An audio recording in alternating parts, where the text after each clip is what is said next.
Fala, gente, seja bem-vindo a mais um Fotcast, o podcast do profissional de educação física. Eu sou o Fábio, também professor de educação física, e sou cofundador da Fit of Tomorrow, a primeira marca de tênis barefoot do Brasil. Hoje temos um episódio muito interessante para falar sobre a cultura do movimento. Ele é mestre de capoeira, bacharel licenciado em História e com mestrado em Relações Internacionais. Também com uma pós-graduação em Neurociência e dono de uma escola de movimento, a Impulso, em Ipanema. Seja muito bem-vindo. Doutor Vicente Sauer. Doutor, ainda não. Ainda não. Como é que tá, Vicente? Tudo bem? Tudo bem, e você, Fábio? Tudo bem, tamo aí, né? Vamos lá. Conta um pouco pra gente, Vicente, pra gente já começar a bater esse papo. É,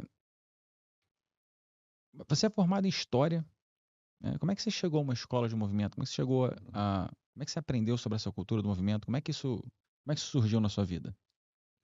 Bom, eu faço capoeira desde pequeno, né, desde os 9 anos de idade, que eu sou capoeirista. Então, sempre teve essa... Você virou mestre há pouco tempo, né? No Senzala especificamente, a gente diz que não se forma um mestre, né? Dão corda vermelha, diz que o aluno é formado e a comunidade é que chama de mestre, né? Hum, Mas no fim das contas acabam chamando todo mundo que é corda vermelha de mestre. É, mas é isso, eu faço capoeira desde muito pequeno, sempre me interessei por esporte, já fiz todo tipo de esporte. Mesmo, assim, até beisebol eu já joguei. E, e então sempre tive essa vibe meio generalista, né, de gostar de fazer todo tipo de atividades. Jogos sempre me interessaram muito, todo tipo de jogo. Já fui até profissional de Counter-Strike, um joguinho de computador. Viajei o Brasil jogando. é mesmo, hein? Bizarro. Essa eu não sabia. Pequenininho, era isso. Minhas primeiras viagens foram como profissional de Counter-Strike. Mas aí sempre me interessei por jogo, por atividade física, enfim, esporte. E aí, em 2013, acho que no Facebook, um amigo da capoeira postou um vídeo do Ido Portal, que é essa grande figura, né, personalidade na cultura do movimento.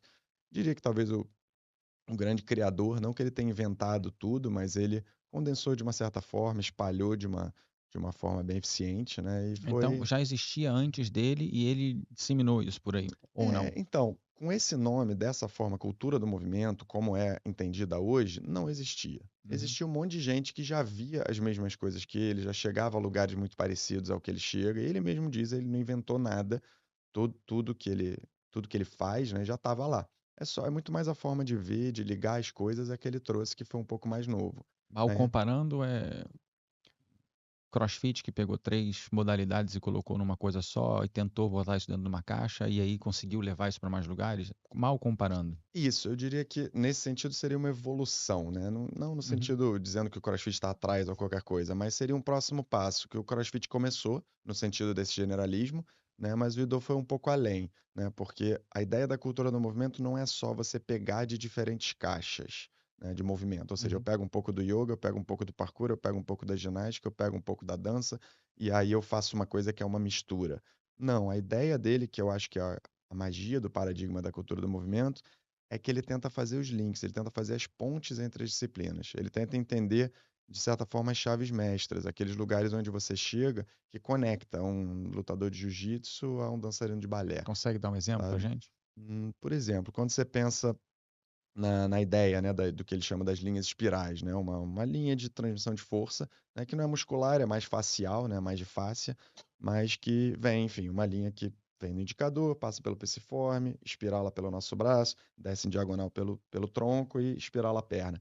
Essa linha, quando você pensa nessa linha, você entende, por exemplo, movimentos que vão desde um rolamento, que você está falando aí talvez do parkour ou do arte marcial do jiu-jitsu, até um trabalho de ginástica, você pensar numa ponte rotacional, até numa dança, você entrando no chão usando essa linha, né? Então acaba tendo várias aplicações. Um chute rodado de capoeira vai passar por essa linha, né? Então tem alguns lugares que você chega, né, que você acaba ligando disciplinas. Por exemplo, quando você está pensando em braquiação, em se pendurar, você tem as figuras do arch e do rolo, que você também usa na ginástica. Então, quando você começa a pegar desses muitos lugares, você começa a entender alguns pontos que ficam comuns. E aí esses pontos comuns são os pontos de ouro para a cultura generalista, é o que a gente tenta trazer, Então vocês, né? vocês trazem uma cultura generalista, Uhum. que seria diferente de qual cultura? De uma cultura da especialização, Que seria né? uma coisa só. Que E aí, seria... e aí você me disse em off aqui, eu eu sei que você fala muito do Uhum, Taleb e muito dessas coisas do generalista versus o uhum. especialista, né? Você queria falar um pouco mais sobre isso? Sim, sim, eu acho que a ideia do generalista, né, é claro que, enfim, dentro do humano, né, a gente tem todo tipo de personalidade. Vai ter a pessoa que vai querer ser mais especialista, saber quase tudo sobre quase nada, e vai ter uma pessoa que tem uma tendência mais generalista.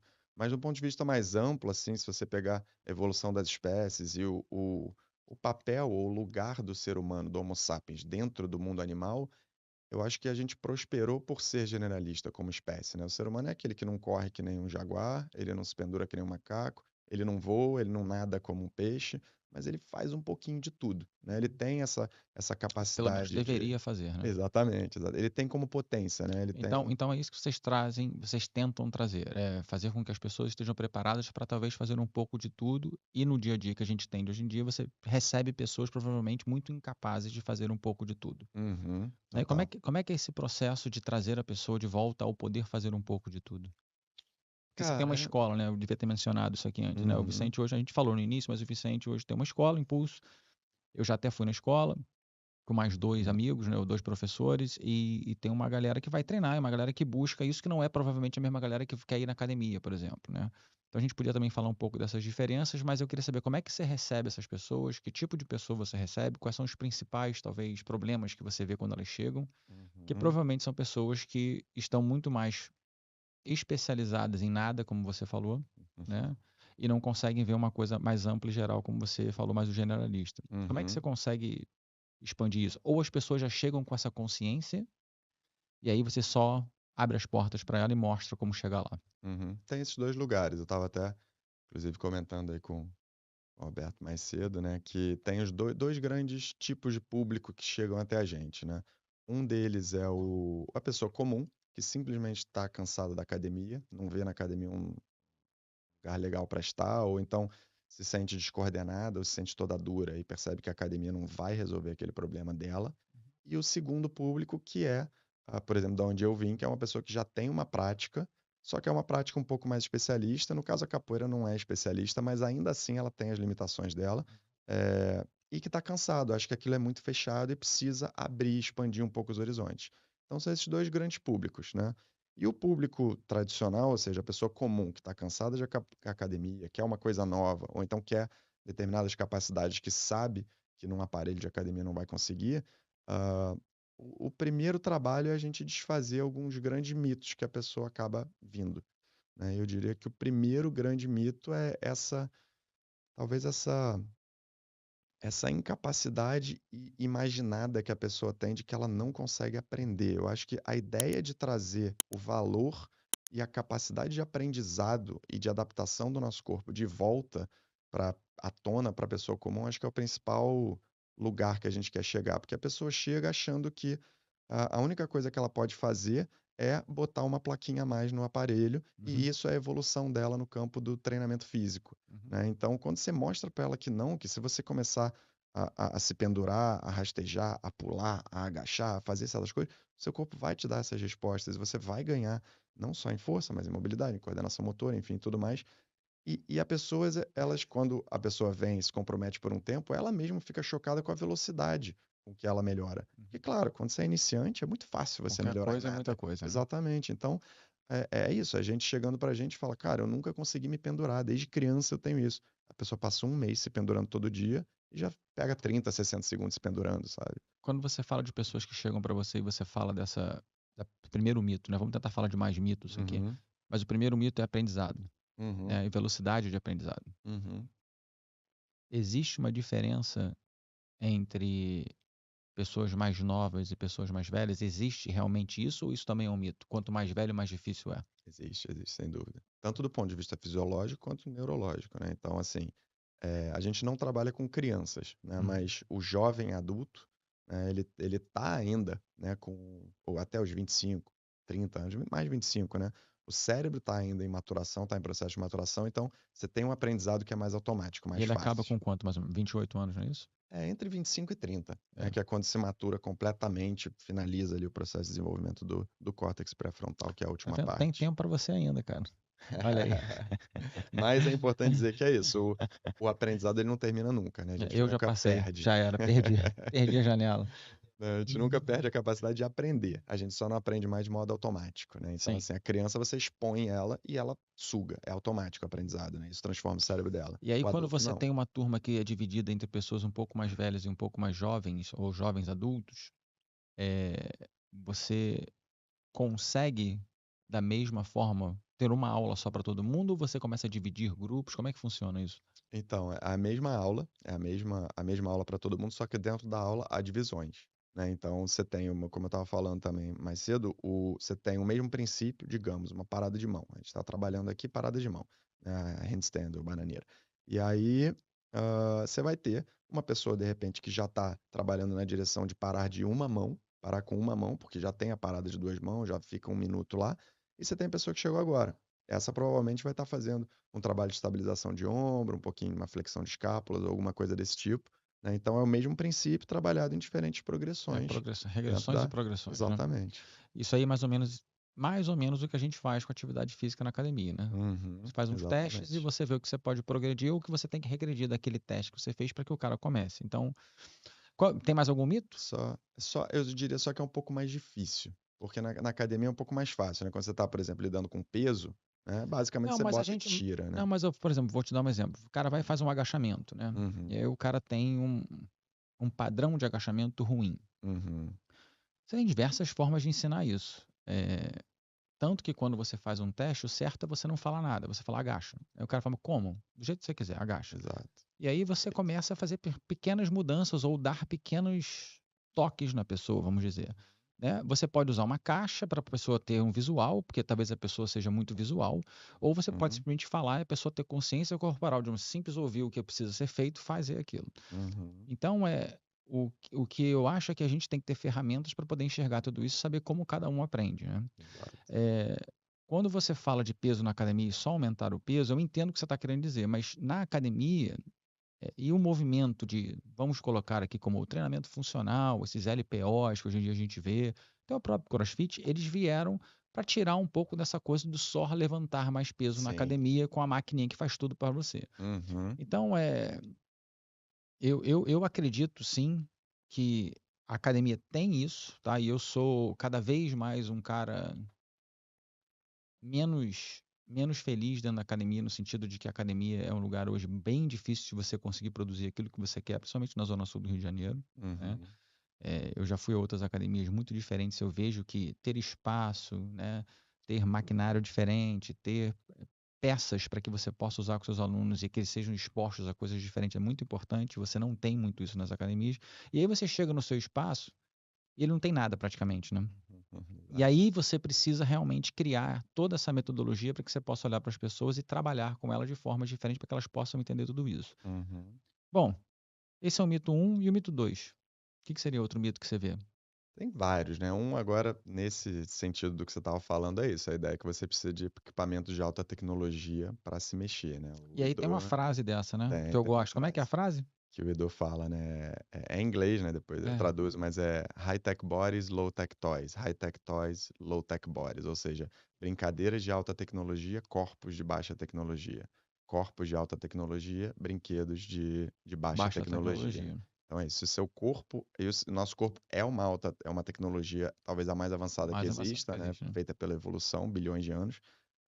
Você não precisa de equipamentos de alta tecnologia para ele produzir movimento. Ele em si é a tecnologia, né? Uhum. Então, isso é muito valioso para a cultura do movimento. É esse minimalismo de equipamentos, né? Essa acessibilidade. Tem você, tem um espaço e tem o seu corpo, chão, E é parede, como você acabou. interage com ele que é que é o grande negócio. Né? Exatamente, E aí exatamente. é sem limite, tem muita coisa para ser feito, porque eu sempre acho assim que como eu venho de uma cultura de academia, Uhum, né, que você sempre precisa de uma ferramenta nova para poder produzir uma coisa diferente. Você sim. chega no lugar e não tem nada, a primeira coisa que vem na minha cabeça é que vai chegar algum momento que não vai ter mais progressão nisso aqui, porque vai faltar carga. É, total, Né? Então total. isso é um mito. É, é. É um grande mito, né? Sim, mas como é que você faz então uma progressão? Vamos dizer, você que é um cara avançado, né? Eu já vi você fazer alguns movimentos. O Ido Portal, que deve ser um cara Uhum. extremamente avançado. Como é que ele consegue, como é que ele continua tendo progressão no treinamento dele? Sim. Como é que você É acha a progressão? é muito fácil, assim, É? quando você amplifica, né, o escopo de visão. Mas, assim, do ponto de vista, por exemplo, né, eu vou dar um exemplo bem prático. Flexão de braço, Uhum, né, você fala, porque também aí também a gente entra numa outra questão, que eu acho que para a perna, o próprio do Portal fala, eu concordo, né, lower body ou membros inferiores demandam intensidade, membros superiores demandam complexidade. A própria estrutura, né, de movimento, uhum. você vai ver da articulação do ombro e tal, demanda mais complexidade. E embaixo você necessita mais carga, eu diria. Mas assim, você quer uma flexão de braço, por exemplo, né? Como é que você vai progredir? Ah, depois que eu tenho 30 flexões de braço, aquilo não é mais uma intensidade que vai me gerar adaptação, né? O que eu faço? Você começa a subir a bunda, Uhum. basicamente, né? Muda os ângulos. Você vai mudar o ângulo exatamente. E você entra numa flexão na parada de mão. E você termina numa flexão onde você vai tocar o peito no chão numa parada de mão. E eu que tenho uma boa força de empurrada, eu faço 3 flexões peito no chão, né, na parada de mão e já tô ferrado. Então, Parada de 3 mão, você diz cabeça repetições. para baixo e você vai lá embaixo e sobe. Mão na caixa Exatamente, para que a na cabeça caixa. passe. Exatamente, toca o peito na caixa e sobe. Uhum. Se eu faço 3 dessas, eu já tô bem cansado. E 3 RM, né, é um nível de intensidade gigantesco. Sim, Isso para mim que tem um nível de força bom de empurre, né? Então, tudo bem. Então você passa por todo um processo de complexidade primeiro, uhum, porque você falou que membros inferiores precisam mais de intensidade, membros superiores precisam mais de complexidade. Aí você fala da uhum, parada de mão. Então a flexão seria baixa complexidade para começar, vamos colocar assim, uma complexidade obviamente maior do que algumas outras coisas de perna, mas a complexidade não é tão alta. Você vai para a parada de mão porque a complexidade aumenta muito. E aí uhum. depois você chega no máximo da complexidade que você pode dos membros superiores e você começa a colocar intensidade, ou elas vão andando juntos, Não juntas. necessariamente, elas andam juntas. Nesse caso, eu tô falando de uma flexão com o pé apoiado na parede, Ah, que aí sim, seria um trabalho de força, você tá, não teria o equilíbrio envolvido, entendi. né? Mas você pode fazer com o equilíbrio envolvido se você já tiver uma parada de mão sólida, né? E aí você junta a complexidade à intensidade, que eu acho que é o legal. Eu acho que você divide por um momento para didática ou para você poder progredir, não precisar um ficar esperando o outro para andar. Mas no fundo, eu acho que complexidade e intensidade são os dois caminhos, Dois né? caminhos. E isso eu tô falando, óbvio, do ponto de vista da força, né? Puramente. E aí é base de calistenia, né? De Uhum. ginástica. Ou seja, você usar essas progressões não tem, de novo, não tem nada novo, né? Ou revolucionário nesse sentido. É você mudar o ângulo e você tá produzindo mais intensidade ou menos intensidade. Mas do ponto de vista dos temas é que a coisa é infinita, né? A gente Entendi. trabalha muito na cultura do movimento com a ideia dos jogos infinitos, né? Então, esse é um conceito do James P. Carson, né? Ele tem um livro, Finite and Infinite Games, e ele trabalha com essa ideia, né? Ele fala os jogos finitos, por exemplo, um jogo de futebol, né? Um esporte. Você, o jogo ele é feito para terminar e para você ganhar. Você quer que o jogo termine Uhum. com você vencedor, esse é o objetivo. No jogo infinito, né, que aí ele faz a ligação muito com a vida, ele não é um jogo feito para terminar e para você ganhar. Ele é um jogo que o objetivo do jogo é você seguir jogando. Uhum. Então é essa a ideia que a gente trabalha na cultura do movimento. E como movimento humano, as possibilidades são infinitas, né? E por mais que você se diga generalista, você sempre vai precisar fazer recorte, porque é impossível saber de tudo, Uhum. né? Você tem sempre uma coisa nova para você descobrir, tem sempre uma prática nova, tem sempre uma ideia do Sísifo, né? Subiu a bolinha lá, subiu a bola na montanha, a bola cai de novo e você volta a subir a nova montanha. Então você está sempre recomeçando, né? Uhum. E aí tem outro conceito importante também, que é o conceito de Shoshin, que é essa mente do principiante. Você sempre está disposto, quando você começa a ficar muito bom em alguma coisa, a ideia é que você largue um pouco para aquilo não se O tornar uma melhor gaiola treino, de ouro. o melhor treino é sempre aquele que você não está fazendo. É o É próximo isso que a treino. gente fala na educação física mais tradicional, talvez, e que Uhum. deve ser o resumo de mais ou menos o que você está falando nesse Total, momento. total. Um outro mito que eu queria falar com você, e que eu acho que isso também é um mito para outros esportes, por exemplo, como o CrossFit, Uhum. são as lesões. Né? Uhum. Então chegou um cara lá, Tema né, fundo. que nunca fez nada, né, ou que Uhum. está buscando isso tudo que a gente falou e ele não está preparado. E você começa a expor ele a diversas situações, né? É, Uhum. como é que você tem, provavelmente não tem os dados, né? Mas eu já vi alguns dados do CrossFit e ele não lesiona mais, por exemplo, do que futebol, não lesiona mais do que vôlei, por exemplo. Mas para quem olha de fora, é uma atividade, vamos colocar um esporte, que lesiona muito. É assim também com a cultura do movimento? Muito menos, muito menos. Óbvio, não tem dados de fato, para a gente mostrar isso, mas a minha experiência com os alunos é que a gente lesiona muito menos. Assim, eu até vou em defesa do CrossFit nesse sentido. Eu acho que é isso. Ou seja, quando você compara, por exemplo, com o futebol e você vê que o índice de lesão no futebol é maior, é porque, é claro, o peso não te ataca, né? O peso é um objeto inanimado. Então, assim, você se machucar com um objeto inanimado é muito mais difícil do que outro corpo em oposição ao seu, fazendo coisas imprevisíveis, né? Então, o peso não vai sair por aí voando. Só que, claro, você tem muita gente, você tem a ideia da intensidade máxima o tempo todo do Wood, você tem aquela coisa da comunidade te botando a fazer mais e tal, e você tem o LPO, que... E você tem uma coisa que cresceu muito, muito rápido com instrutores ou professores que Exatamente. não são preparados o suficiente para fazer Que isso, é né? o LPO, que é extremamente complexo, demanda uma compreensão técnica muito grande, e aí você explode de 20 para 400 academias em um ano e você não tem mão de obra para ensinar isso de forma adequada, né? E Então, como é que tá esse... Porque eu vejo que a cultura do movimento cresce, uhum, né?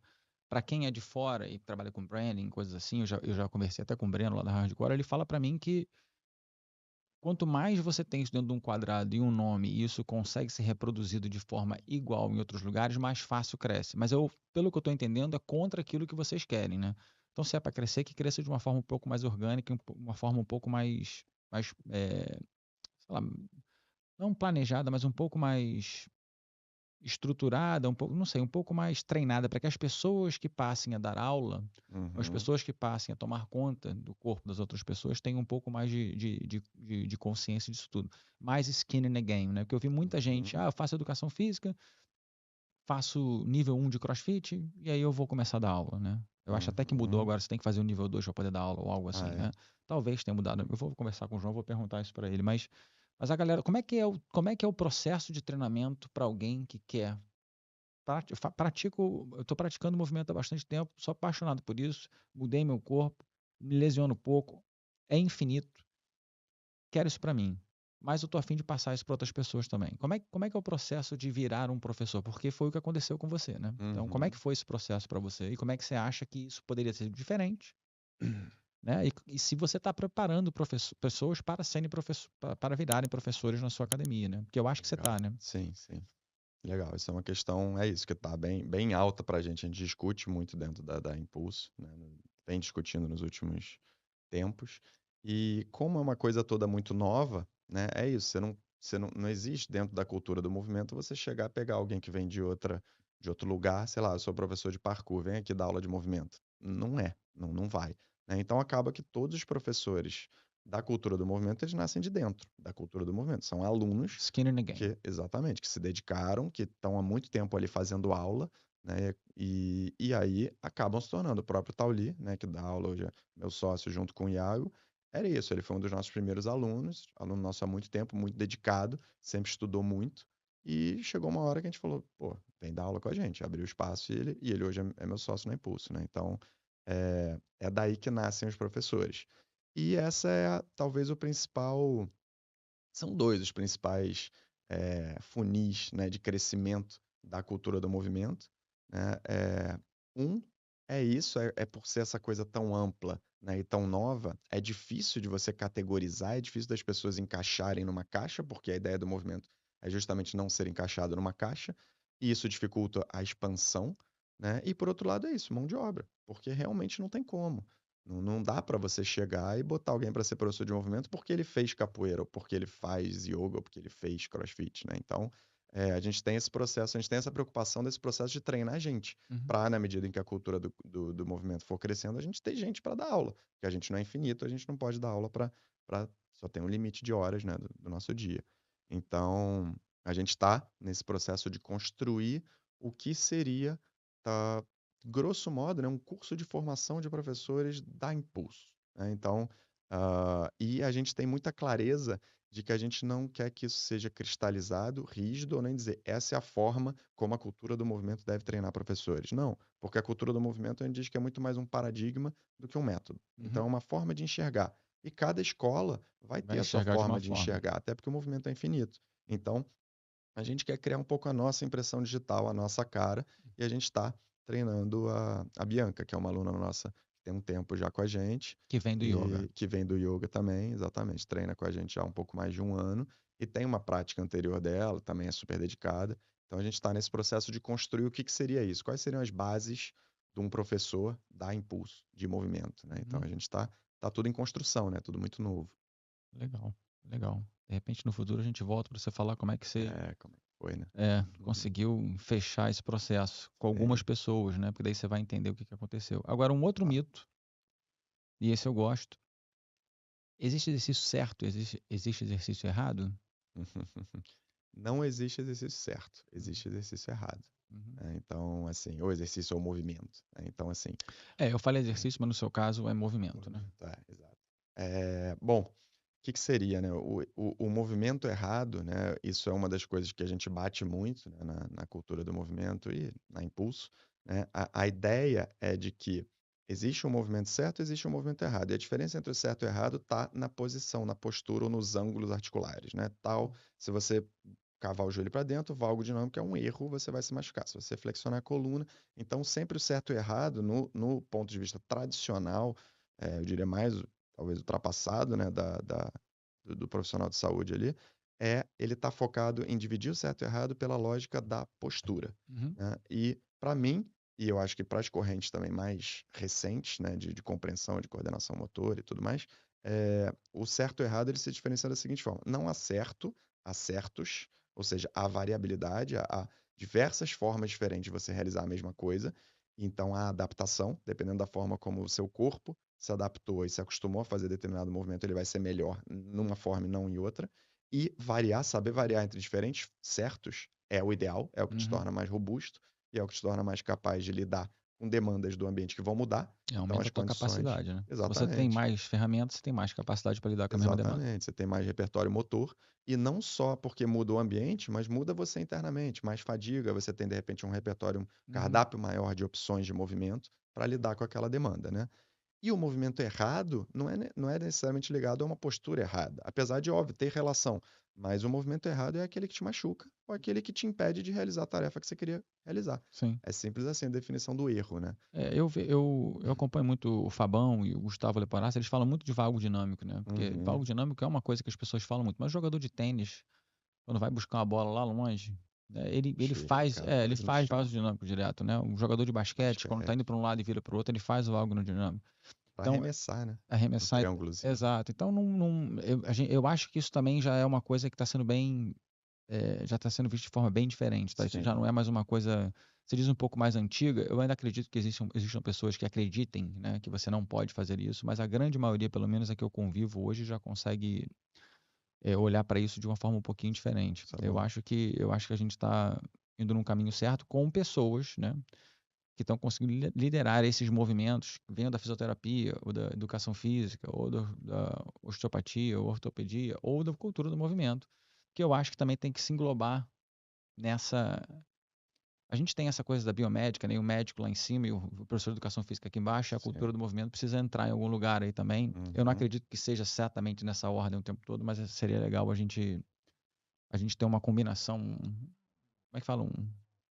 Uma forma livre de poder percorrer todos esses profissionais e que todo mundo falasse mais ou menos, pelo menos, né? Assim, mais ou menos a mesma língua, né? Sim. Eu vejo profissionais muito bem conceituados que falam mal do valgo dinâmico. E você vê um garoto novo com muita experiência e bastante experiência, mesmo sendo novo, e tentando inovar, e o quanto de barreiras ele tem que pular para poder chegar lá. Sim. Falando em barreiras e dificuldades para chegar lá, você veio de um lugar que não era educação física, não era movimento, apesar de ter capoeira na vida. Uhum. Você não só resolveu fazer isso, como você resolveu levar isso como a sua vida. Você resolveu Uhum. empreender, abrir uma escola, né? E isso não deve ter sido fácil, né? Para abrir coisas no Brasil não é fácil para ninguém. Eu acho que em qualquer lugar, eu acho que tem um pouco de quem você é e um pouco daquilo que você provavelmente não se encaixa em outros lugares. Como é que foi esse processo de decisão de empreender e como é que estão sendo as dores de tudo isso aí? Como é que está sendo esse processo? Porque você está bem no início, né? Como é que está esse início aí? Uhum. Legal. Então, eu sempre tive ah, digamos, um certo medo né, de misturar o que eu amo com o que paga minhas contas, Nossa, né? Então, ciclismo acabou comigo assim. exatamente. Acabou comigo assim. Porque Eu parei por causa disso. porque você corre um risco muito grande Uhum. de perder os 2, Sim. né. Então, eu sempre tive esse receio, né, de deixar muito quieto e muito tranquilo aquilo que eu amava, que era movimento, né, a minha vida inteira, à parte, era o meu amor, eu fazia de forma amadora, né, porque eu Uhum. amava aquilo e não misturava com pagar as contas. Só que aí veio a pandemia, né, e na época eu trabalhava com festas, né, e eu sempre tive esse que era um hobby, mas aquele hobby obcecado, né, de Uhum. movimento que não era bem um hobby, né, ocupava boa parte do meu pensamento o tempo inteiro, pensar em movimento. Só que quem pagava minhas contas era um trabalho com festa. Uhum. E aí veio a pandemia, óbvio, trabalhar com festa, primeiro a parar e último a voltar. E aí a minha escola na época, né, a gente foi para online, meio a contragosto, a gente tinha dúvida se era possível ensinar movimento online, e a gente teve 2 surpresas boas. Uma que sim, é possível. Claro que a presença nunca vai ser substituída, mas é possível ensinar muita gente. Tem muita gente comigo até hoje, há 3, 4 anos, né, alunos online meus, que evoluíram demais e depois a comunidade cresce, se encontra e tudo mais, então foi maravilhoso isso. Mas também a outra coisa é que a escola cresceu no online, porque a gente começou a atingir um monte de gente que queria praticar com a gente, mas não morava no Rio. Uhum. E aí, isso me fez olhar e falar: "Bom, vou tentar, vamos lá". E a real é que foi a melhor coisa que eu fiz, assim, porque eu me dedicava demais ao movimento, mas como um hobby. Quando eu comecei a me dedicar como um trabalho, era full time. E aí eu progredi, e não só progredi na minha prática pessoal, mas é aquilo, quando você começa a ensinar de verdade, diariamente, pessoas, é onde você mais aprende, eu acho. Eu acho Uhum. que quem mais aprende numa aula é o professor, sabe? Então, eu aprendi demais, porque quando você treina você tem N1, você tem o seu corpo. Uhum. Quando você ensina dezenas, centenas de pessoas, você tem N Você infinitos, né, começa a ter que achar a potencialmente. solução para todo mundo, né? Exatamente, E coisas que você passou direto na sua prática, você porque tem que voltar lá e pegar novos problemas, né. tá parecendo muito comum assim com as pessoas que eu converso que são empreendedores recentes, que a pandemia na realidade foi o empurrão que todo mundo precisava, né, cara? Eu comecei a empresa na pandemia, e não foi porque eu não queria fazer antes, mas simplesmente porque eu passei a ter tempo, né? Uhum, Você tinha medo, mas não teve solução e teve que partir para outra e arriscar e deu certo, e tá dando certo. É uhum, engraçado como a gente, e eu falo isso para as pessoas em geral, né? Depois que você dá o passo, né? Você sempre pensa, por que que eu não fiz isso antes, né? uhum, total. Eu acho que a maioria das pessoas que eu converso tem esse sentimento. Uhum, E aí você abriu essa escola com essa galera, e como é que tá? Você tem um monte de gente vindo ver você, porque eu fui lá na inauguração e vi que tinha bastante gente, eu vi que ia ser um uhum, sucesso de cara. Você está treinando pessoas agora, você melhorou sua prática, é, você diz que o online continua acontecendo e é possível. uhum. O que é próximo para você? Qual é o próximo passo para você, então? Eu acho que é aumentar, ou seja, é levar movimento para mais gente em que sentido, né? Hoje a estrutura que a gente tem é a Impulso, que é muito nova, a gente tem 3, 4 meses da Impulso, né? Então ainda tem muito espaço para a gente crescer na estrutura física. Tem só 4 meses? 4 meses, a gente começou na virada do ano, agora, né? Ah, é verdade. Janeiro, 1 de janeiro, sei lá, 2 de janeiro, foram as Olha só. primeiras aulas. Então, tem espaço para crescer no físico, a gente está começando a bolar o Impulso Online, né, o online específico da Impulso. Eu tenho a minha turma pessoal de alunos online que eu carrego comigo já há algum tempo. Tem a minha parceria com o Léo, Morata lá em São Paulo, né, que a gente está rodando o Brasil, dando workshops e tal. E eu vou para lá direto também, para trocar lá com eles. Cursos online que eu tenho com ele, a gente tem 2, tem mais 2 aí que estão para lançar. Então, são diferentes formas, cursos online, aulas regulares online, aulas regulares presenciais, workshops, formas que a gente tem de continuar espalhando a cultura do movimento. Hoje eu acho que você não tem a dificuldade que o empreendedor tem de se diferenciar e tentar trazer clientes novos, né? Você é uma coisa nova, diferente, que pouca gente faz ainda, né? Uhum, Mas você precisa ainda mostrar para mais gente que você existe e que essa cultura do movimento é bacana de se usar. É uhum, muito parecido com o que a gente tem no tênis, uhum, né? A gente tem uma galera que gosta, que sabe que existe, mas tem muita gente que não sabe ainda nem que o produto existe, nem sabe o que é. Então você tem que mostrar para essas pessoas que isso existe. Como é que é o processo interno de vocês lá de fazer isso acontecer? Porque acho que é isso, esse que é o próximo passo que vocês precisam dar, né? Não sei se vocês estão fazendo isso, que é o que a gente está tentando. Ou a gente fica na nossa bolha e mantém essa galera lá de uma forma muito bacana e mantém essa comunidade e não cresce e fica ali, cresce muito devagarinho, ou a gente tenta furar essa bolha de alguma forma e está em tudo quanto é lugar, as pessoas passam a conhecer a gente. Eu não sei se exatamente assim seria para vocês, mas eu acho que mais pessoas precisam conhecer a cultura do movimento para que elas possam saber que primeiro isso existe e aí possam ter interesse em querer praticar. Porque eu vejo hoje que se eu falar de cultura de movimento com as pessoas, muita gente não sabe o que é, né? Total. Esmagadora maioria. Como é que vocês estão lidando com essa dor de querer trazer pessoas ou mostrar para pessoas que essa cultura existe? Com paciência, mais do que nada. Porque é isso, assim, como o aluno cru, o aluno médio que chega até a gente, né? Ele tá tão distante de entender, né, todos os paradigmas que baseiam a nossa prática, é tanta coisa que a gente precisa quebrar do ponto de vista cultural mesmo, Uhum. a gente entende que isso é um processo lento. Então é óbvio que a gente tem uma pegada de tentar.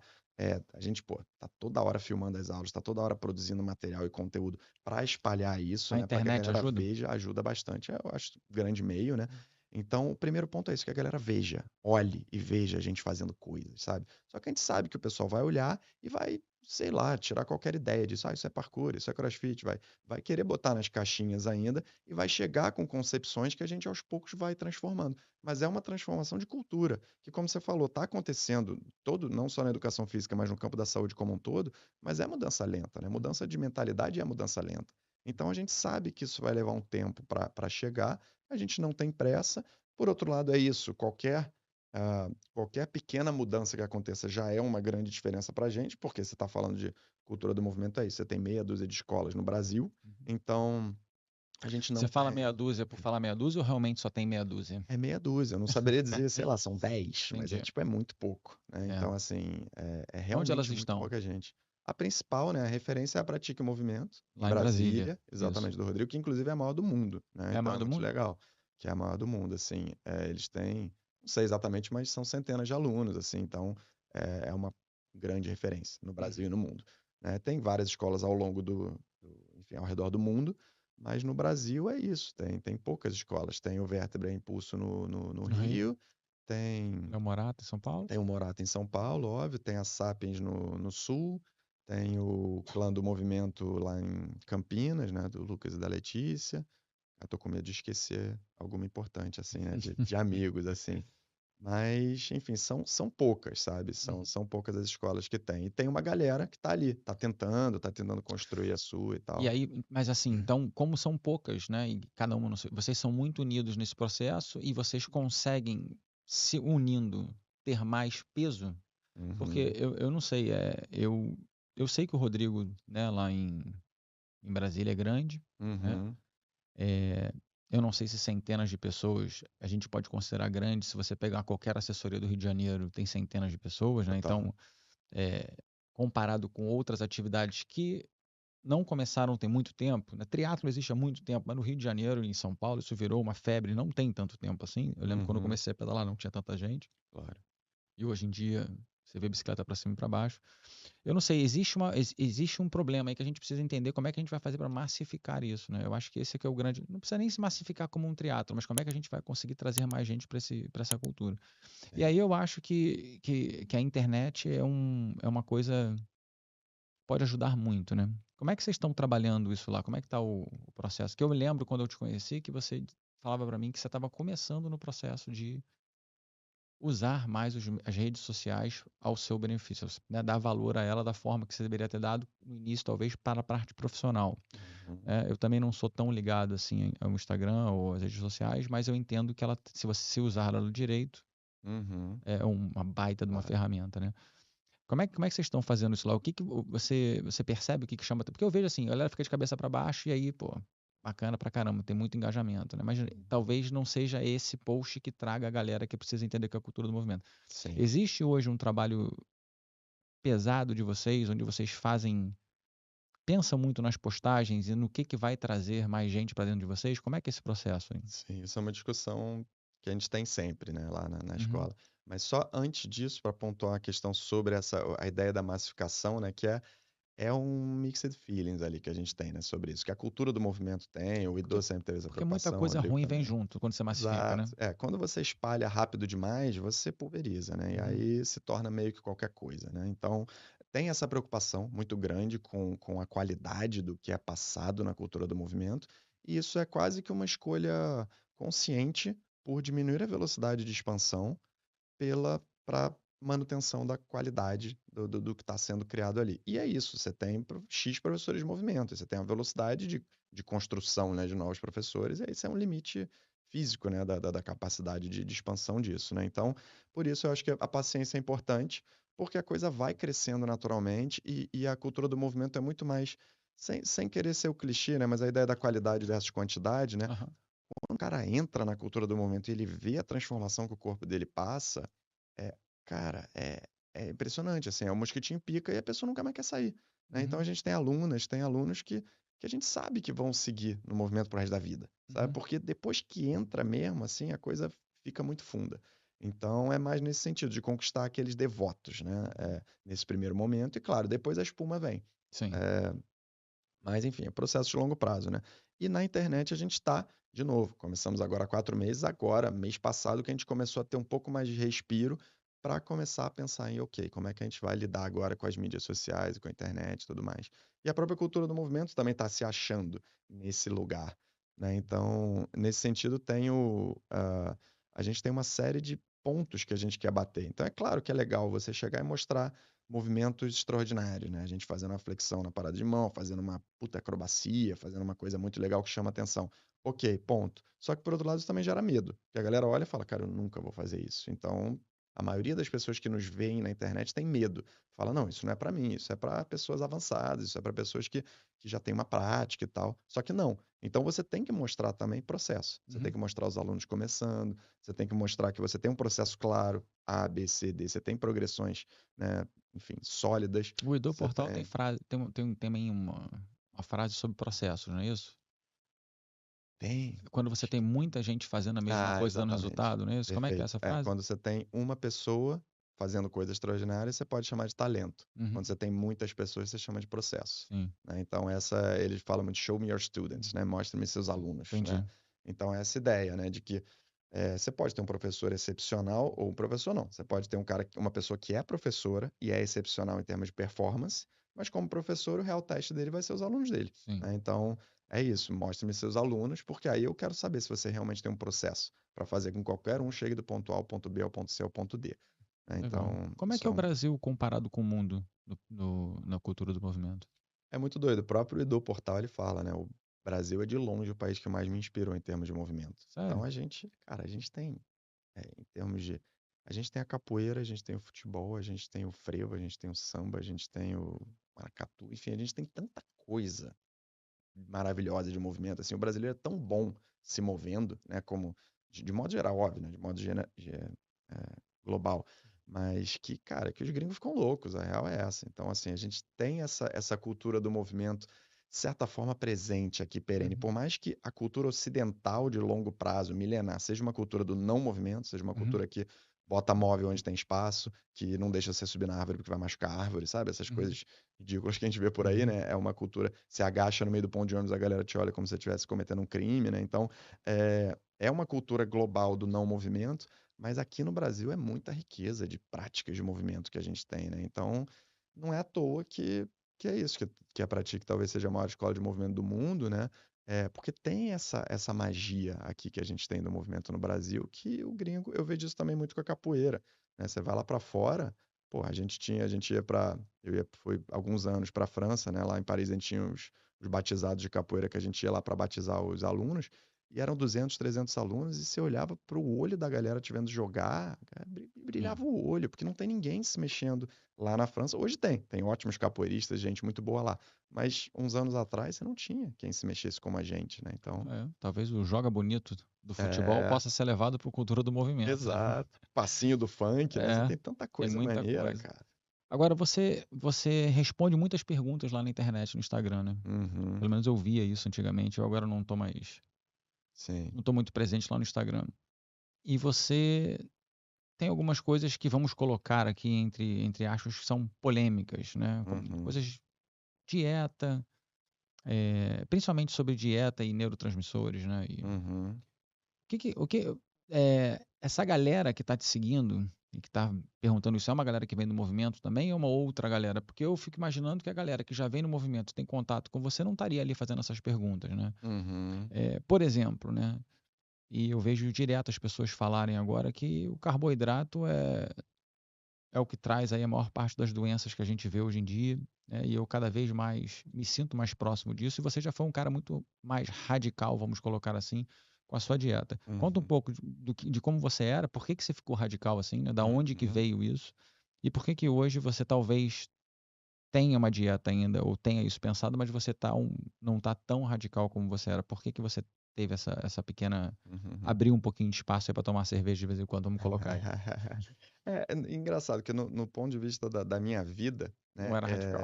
eu sempre fui, depende de como você olhar, né, mas eu sempre tive um controle um hábito, né, alimentar muito controlado, e por isso me permitia muita liberdade, né, então eu nunca precisei me preocupar com dieta. Me perguntava: "Você faz dieta?" Eu falo: "Não".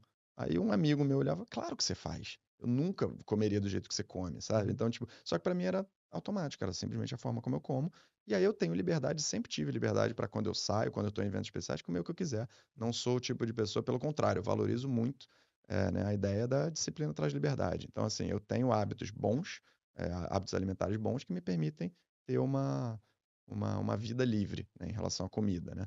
Mas, enfim, eu acho que a radicalidade ela faz parte de um processo de construção intelectual que eu vejo em muitas áreas na minha vida, né. Eu acho muito importante, né, a ideia de, ideias fortes seguradas de maneira solta, né. Uhum. Então eu acredito muito nessa ideia de quando você descobre alguma coisa nova, alguma coisa que revoluciona a forma como você pensa, de você ir fundo nela, você defender, jogar ela contra a parede e ficar botando ela para jogo. E depois de um tempo, você começa a ver algumas falhas, algumas rachaduras, onde que ela quebra, e você começa a ter uma visão um pouco mais matizada, né. Então, esse é o processo intelectual que eu tenho em cada tema que eu entro. Eu vou muito fundo, me torno um evangelista de certa corrente, e depois, com o tempo, eu vou vendo o que se mantém dali, o que eu posso quebrar daquilo ali. Então, esse processo de construção mesmo, que eu acho que é importante. E com a comida foi um pouco isso, né. Claro que eu ainda acredito, eu acho que talvez a grande falta que existe dentro do campo da saúde como um todo, e aí eu falo de educação física, fisioterapia, nutrição, medicina, tudo, né, é não ter, por exemplo, nenhuma cadeira de evolução dentro do ensino das áreas de saúde. Então, como a galera não considera evolução, a galera simplesmente chega a certos lugares que para mim são tão óbvios que são errados, porque eu considero evolução, que, Tipo, como hã, tu consegue dar um exemplo por disso? exemplo, a coisa do carboidrato, né, Uhum. você tem, o que que seria a alimentação ideal, né? A forma como eu faço é simplesmente olhar para trás e falar qual foi a alimentação que 99,99% do tempo de vida da espécie humana, né, a Ela espécie foi humana testada, né, e aí a gente exatamente sabe testada do pelo resultado, tempo. né. Pneu Exatamente, adoçante, né. Faz mal, mas a gente não exatamente. sabe, vai ter que esperar 50 anos para ver o que acontece. Exatamente, aí entra Taleb, né, É. que é o que ele Mas o fala. grande lance para mim, e assim, quando eu pedalava mais pesadinho e tal, vou tentar não comer carboidrato, sabe. Uhum, Eu vou fazer jejum intermitente. Eu consigo, eu faço muito bem jejum intermitente, uma coisa que me uhum, deixa... eu dou aula e trabalho muito bem, não tem o menor problema, mas eu fico doente. Eu fico uhum, doente. Então eu tenho que ter, assim, a consciência, e é parte do que você está falando de ir lá a fundo e testar, é o quanto eu consigo fazer de jejum, para o que eu preciso comer depois, para que eu possa não ficar doente. Porque eu me sinto bem fazendo, mas eu também sinto que eu estou desgastado e está entrando uma sinusitezinha, sabe? Tem uma uhum, coisinha vindo. Eu já quis tirar o carboidrato para ver o que acontece. Não consegui, sabe? Então, tem algumas coisas que eu vejo todo mundo falar aí que não funcionam para mim, mas eu entendo que funcionam para outras pessoas, né? Então, eu acho que é um pouco o que você está falando, você vai lá a fundo, mas você tem que testar em você. Então, eu gosto da teoria do teste em você para ver como isso acontece, né? uhum, Você fala muito de sono também, né? uhum. É, fala um pouquinho de sono pra gente, o que que você sabe, por que que você acha isso importante? Obviamente a gente sabe por que que é importante, mas Muita coisa é dita sobre isso, né? E aí Uhum. eu acho que vale a pena a gente pontuar algumas coisas que você realmente acredita que são Boa. importantes da gente saber sobre sono. Tá. Só antes de falar sobre sono, eu acho que é legal puxar um pouco disso que você falou da alimentação, que isso é uma premissa que eu acho que é fundamental, que às vezes também as pessoas esquecem quando a gente está defendendo certas coisas, né? Que é o princípio da variabilidade biológica, né? Importa quantos milhões de estudos tenham levando você para um lugar. Não é Se você, você né? testa em você, o N1 é que importa É. nesse caso, né? É o que funciona para você. E aí, por exemplo, enfim, talvez traçando uma história, por exemplo, no seu caso, quando você está falando de um atleta altamente preparado de endurance, né? O cara é óbvio que na verdade, ele não se tornou um atleta de alto desempenho em endurance porque ele é uma pessoa comum.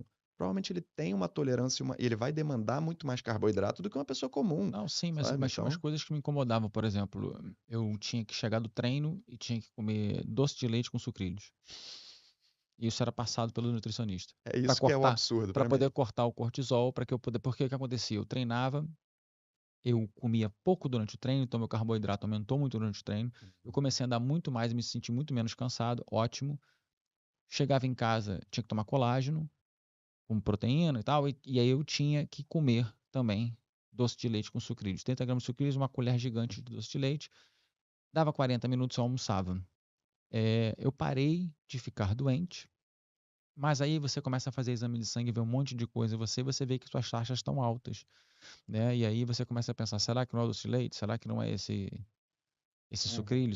Será que não é, eu posso comer um bombom depois do almoço? E você começa a dar liberdade demais e começa a introduzir um monte de coisas que você sabe que no dia a dia não são legais de serem introduzidas, né?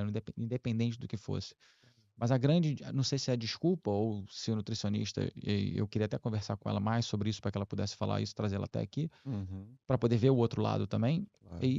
Mas eu parei de me sentir cansado, eu parei de me sentir quentinho no final do dia, e no dia seguinte, quando eu ia treinar, minhas pernas estavam zeradas. Então, assim, é brabo porque eu não quero concordar com isso, mas eu tinha o resultado com isso, né? Mas Então, é que tá, o que eu acho é isso, nós somos sistemas complexos. Então é óbvio que do ponto de vista da reserva de glicogênio, do carboidrato, quando você toma um carboidrato e você é um atleta de endurance, você precisa do carboidrato. uhum. É fundamental. Mas tem gente hoje Só que, que não faz, né? Tem sim, muito triatleta aí que a galera tá dando vai só ter no uma carro. minoria, mas é de novo, aí é a variabilidade biológica, né? Cada um vai funcionar da sua forma. Mas você tem regras gerais que se aplicam, como por exemplo, se você é atleta de endurance, você vai ter a necessidade maior de carboidrato, isso é claro. Só que qual carboidrato? Aí você bota doce de leite, você resume doce de leite a carboidrato, há muito mais ali do que carboidrato Uhum, que você está metendo para dentro. E aí, de sim. novo, é trazer evolução, ou seja, que alimentos que a gente está preparado para digerir, que informação alimentar que o nosso corpo biologicamente evoluiu e se adaptou a consumir, né? E aí você chega e acha que doce de leite e sucrilhos é a mesma coisa que, sei lá, que uma banana, né? Uhum. Só porque é carboidrato? Não, você está reduzindo o mundo ao que você conhece dele, né? Então, é esse reducionismo que me incomoda um pouco, né? A pessoa achar que o whey protein é igual um bife. Não é. Bife é outra coisa, sabe? Uhum. Bife é o que a gente está acostumado a comer há centenas de Não, milhares de anos, né? certamente é outra coisa, porque eu como bife e não sinto nada, eu tomo whey protein e eu fico mal. Entendeu? Eu já tentei de todos os tipos e todo nutricionista que eu vou falo, whey protein, não dá. Aí o cara fala, pode ser, já tentei todos, não dá. E aí buga, porque eles Uhum. não sabem o que prescrever. Exatamente. Isso que me deixa Isso é louco. bizarro. Isso me deixa E é louco. tão simples, tipo comida, É, sabe? me deixa Tipo, louco. O cara não saber o que passar pra mim porque eu não posso tomar aquilo que ele tá acostumado a prescrever pra todo mundo. Então ele uhum, não consegue me olhar como uma pessoa é, diferente. Eu tava escutando o Peter Attia falando ontem, até com a galera de finanças, né, que chamaram ele falando sobre a gente é muito bom de tratar tudo, né? Mas prevenir a gente tem muita dificuldade. Então, você pega, faz um exame de sangue e você vê as taxas, e se você estiver dentro daquele padrão, mesmo que você esteja na ponta mais alta daquele padrão, ainda é considerado aceitável. Quando na uhum, realidade você devia estar buscando estar no mínimo daquele padrão, se é o mínimo necessário, que, às vezes você olha o padrão e o padrão você tem que estar próximo do mais alto, né? uhum, E entender que se você tiver uma escala de 1 a 10, 1 a 20, e você for somar tudo, estresse, dorme, exame de sangue, isso, aquilo, outro. Se você estiver no 3, hoje o médico te diz que você está liberado para ir, tua vida está boa, né? O que ele não uhum. entende é que ao longo do tempo, né, Eles tiram foto, eles isso, não têm um filme, isso pode né? piorar muito. Então, ele estava falando muito sobre esse trabalho de prevenção e como que a gente poderia fazer tudo isso. Mas voltando ao sono, que é uma das Uhum, partes, né, de como a gente pode se prevenir, Fala um pouco da gente para sono, neurotransmissores, aprendizado, como é que você Uhum. vê tudo isso? O sono ele vem se mostrando, né. Tem uma acho que é o Matt Walker, né, que ele fala muito, eu acho que é um grande argumento, de novo puxando a base da evolução, que eu acho que a evolução é a única capacidade de você a única possibilidade que você tem de explicar a biologia é pelo viés da evolução, o Theodosius Dobzhansky que fala, né, toda a biologia só faz sentido à luz da evolução, né. Uhum. Então a base da saúde é a biologia, a base da biologia é a evolução. Enfim, e aí o Matt Walker ele traz esse argumento, ele fala nós, quando a gente está dormindo, não tem uma coisa que evolutivamente é mais prejudicial, aparentemente, do que o sono. Você não está podendo se proteger, você não está buscando comida, você não está transando, você não está cuidando dos seus, você não está fazendo nada que vai beneficiar a sua sobrevivência e prosperidade da sua espécie, quando você está dormindo. É a parada mais frágil que existe. E a gente tem essa porra, um terço do nosso dia, todo dia você dorme. Então, assim, é óbvio que se isso até agora não foi selecionado para fora, né, se a gente não parou e hoje não dorme muito menos do que nossos ancestrais dormiam, é porque isso deve ter algum valor muito essencial. Uhum. Porque senão já teria sido selecionado, a gente não dormiria mais, Mas a né. gente tem muita gente hoje em dia que fala: eu durmo 4 horas, tá tudo bem. Eu não Exato. acredito nisso, tá, mas Não, porque o que é. os estudos mostram é isso, ou seja, é o cara achar que ele é mais inteligente do que a evolução. Se a Uhum. evolução não cortou, você vai cortar? Boa sorte, amigão, que é Pois isso. é. E aí a gente vê todos os estudos que mostram a associação entre dormir pouco e todo tipo de doença mental, metabólica, enfim, ou de obesidade e a depressão, né. Então, porque o sono, de fato, o que se vem descobrindo, né, de algumas décadas para cá, eu diria, é que o sono é esse grande lugar do talvez do cérebro botar a casa em ordem, Uhum. né. Então a gente como ser humano, né, a gente tem um cérebro que é o centro da nossa existência, o centro da nossa prosperidade, né, ele que permitiu tudo isso que a gente tem aqui, então ele tem um papel fundamental na nossa regulação, da regulação da nossa saúde, e durante o dia ele está recebendo input, ele está recebendo informação, pá, pá, pá, pá, e aí E hoje em dia tem muita no informação, hein. muita informação. E aí quando ele dorme é quando ele organiza essa informação. E aí você descobre que, por exemplo, o pesadelo é um modo dele se preparar para um medo futuro. Aí você descobre que nas primeiras horas do sono você tem todo um processo de regulação, né, do que você comeu ou do seu metabolismo, das funções fisiológicas de maneira geral. Na segunda metade do sono é uma terapia, onde você processa o que aconteceu de emocional naquele dia e que aí falta de sono vai fazer com que você fique mais estressado e tudo mais. Então, você percebe que o sono ele é a grande fonte de aprendizado, porque ele vai pegar essa informação que você recebeu durante o dia e vai fazer de fato as conexões neurais. Não acontece quando você treina ou quando você aprende, quando você está na sala de aula. Acontece quando você dorme. Uhum. Você deu o estímulo quando você está na sala de aula e no sono você de fato essas conexões vão ser feitas. Então, é o momento do cérebro arrumar a casa.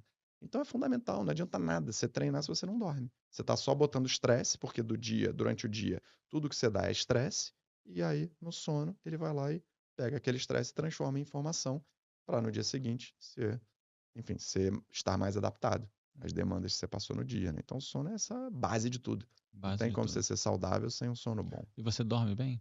Eu tenho dormido mal. É, Eu tenho tido assim, eu vou pra cama muito cedo também, tem um pouco de se fala do horário que você vai dormir, né. Então sim. eu tenho essa vantagem, eu sempre fui dormir cedo, nunca gostei de ficar acordado à noite, então eu Uhum.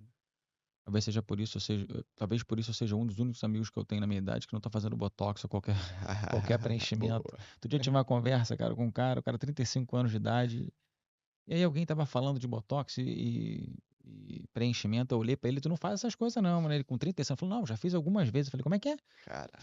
Fiquei espantado, tá todo mundo fazendo e eu aqui, cara, careca, cheio de marca no rosto, vou trocar isso. Bom, mas eu tenho tentado modo avião, né, pra cama Uhum. cedo, Sim, comer menos, e e isso tem me ajudado, mas eu já dormi muito melhor. Eu acho que o nível de estresse no momento é alto e realmente eu vejo a diferença no meu dia, né. Uma noite bem sim. dormida muda muito o meu dia.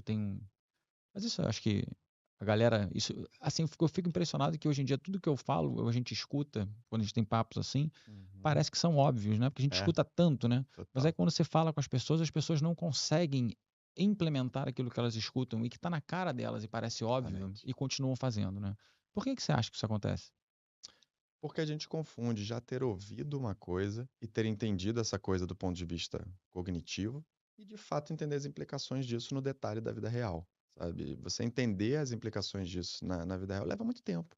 E leva você se enfiar nisso, né? Se leva você viver isso o tempo todo. Então, quando a pessoa vê, o sono é importante, legal, o sono é importante. Mas aí você vai ver a pessoa tá lá no celular de noite, né, olhando e, enfim, ativando o cérebro dela de diversas formas antes de dormir e se perguntando por que a saúde dela tá ruim, né? Então, é difícil você trazer essas coisas. Você ouve, ainda mais nesse nosso mundo de TDAH, de Instagram, que é informação pra caramba. A gente peca hoje pelo excesso, né? Mas pela falta, né? Então, é muita coisa Tem chegando. mais gente morrendo hoje de obesidade do que de fome, né? Isso ficou Exato, muito claro, né? Isso resume muito isso. É uma coisa que exatamente. tem me intrigado muito recentemente, eu tenho prestado muita atenção, que é uma coisa antiga e que se fez por muito tempo, até na parte, nessa modernidade que a gente vive, e que hoje voltou muito à tona, que é a sauna. Uhum. A banheira de gelo também está muito à tona, mas a sauna com a banheira de gelo e aumento de imunidade. Outro dia eu vi o Huberman falando sobre se você fizer meia hora, meia hora, meia hora e meia hora de sauna, não precisa nem entrar no gelo. Você consegue triplicar o teu GH do corpo. Eu fiquei impressionado com isso. Se você fizer sauna 4 vezes por semana, você vive 10 anos a mais. Se você fizer uma vez por semana, você já tem 3 anos a mais de vida.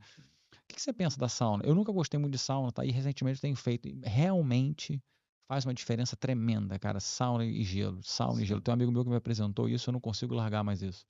Uhum. Então, eu, do ponto de vista do conhecimento também, eu gosto sempre de ser generalista, ou seja, eu gosto de ir nos princípios, entender os princípios, e aí as técnicas elas se tornam Uhum, autoexplicativas, né? Então, eu não sou o cara que vai ficar se preocupando com o detalhe da técnica, ou seja, qual é o protocolo melhor, qual é, eu não sei o uhum. que, quanto tempo eu tenho que ficar e tal. Se bem que, óbvio, na hora que eu vou fazer, às vezes eu vou me preocupar com isso. Mas o que eu gosto de puxar é sempre o princípio. Qual é o princípio da sauna, do banho gelado, né? É o princípio justamente de entender aquela ideia que eu sempre falo, que o nosso corpo não é uma máquina, mas sim um sistema de aprendizado.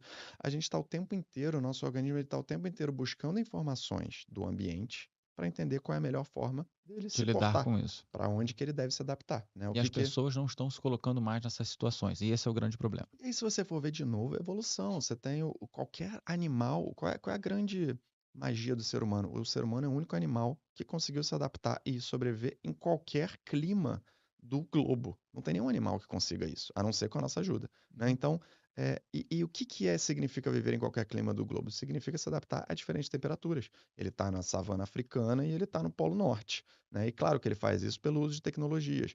Mas isso quer dizer, ou seja, entender esse processo de evolução do mundo animal, ele nos mostra que a temperatura é um fator decisivo para a nossa biologia, Uhum. né? Então, e você aplicar determinado estresse, porque é um estressor, né? A gente Uhum. tem sensores mecânicos que detectam temperatura na pele. E você aplicar esse estresse, seja com temperatura baixa, seja com temperatura alta, ele vai gerar uma adaptação positiva, uma resposta positiva do corpo. Sobretudo no contexto que a gente está, de excesso de conforto, de pouca variação, de ficou um pouquinho mais quente, liga o ar. Ficou Uhum. um pouquinho mais frio, sei lá, Desliga o ar. desliga o ar. Então, tipo, a gente está todo o tempo se mantendo nesse ponto de conforto ideal. E aí a gente tira o estressor do corpo e tira esse efeito hormético, né? Que é esse Uhum. efeito do corpo precisar do estresse para saber em que sentido se adaptar.